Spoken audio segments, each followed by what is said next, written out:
Hey folks, I'm back. Today I want to talk to you guys about how to get the job done. Yes, that's right people. I'm sure you guys out there have heard this quote. If you want to do something and get the job done right, do it yourself. Don't expect people, don't ask people to do the job and they'll get it wrong.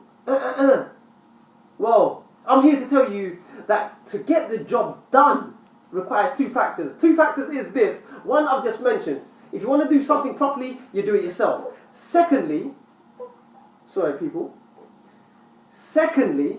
it's about getting the right person for the right job.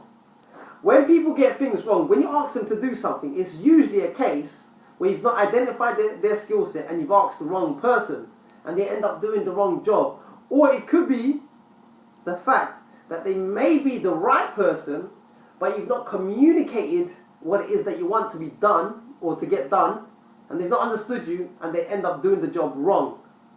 So those are a few factors in terms of getting the job done. Hire the right person to do the right job, or do it yourself, and understand and learn how to communicate your instructions effectively, because if you don't, then they'll end up getting the job wrong. They won't get it done. And only you know how you communicate.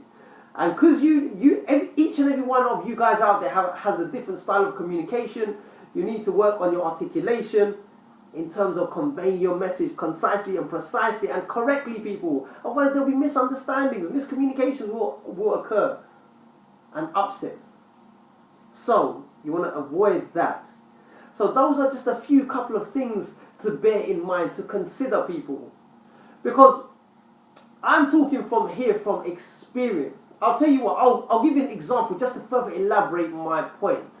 One of my friends hired me to do a painting and decorating job. And he told me, Mabs, that was a fantastic job that you've done. And he really loved my work. Because of the fact that he knew I had a bit of talent. He knew that what I was doing. That I knew what I was doing. So therefore he knew where to delegate me and where to position me to do the right job. Mabs, you're good at paint decorating. I need you to paint my house. Decorate my house.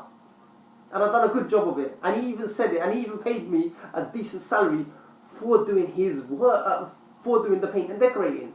That was just an example. He knew my skill set. He knew what I was capable of doing. So therefore he hired me and I've done the right job.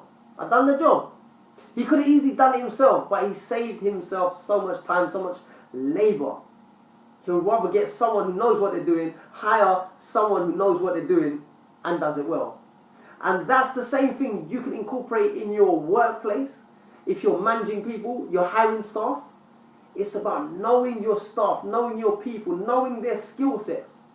Check this, let's just put that aside for 1 second. If you're after help, if you're after a bit of advice, you're not going to turn to any Joe Blogs. You're not going to turn to any one of your associates or friends to help you out. You're going to look for someone who you can trust, who is capable in terms of helping you, whether it be financially. Then you'll turn to a friend, for example, who is well off, financially well off. They're the right person to go to. You won't go to a broke-ass person for financial advice, would you? Exactly, it doesn't make sense. That is the thing that I'm trying to point out. First of all, identify the problem, what it is, and then identify where you need to go to that individual. Can this person actually help you?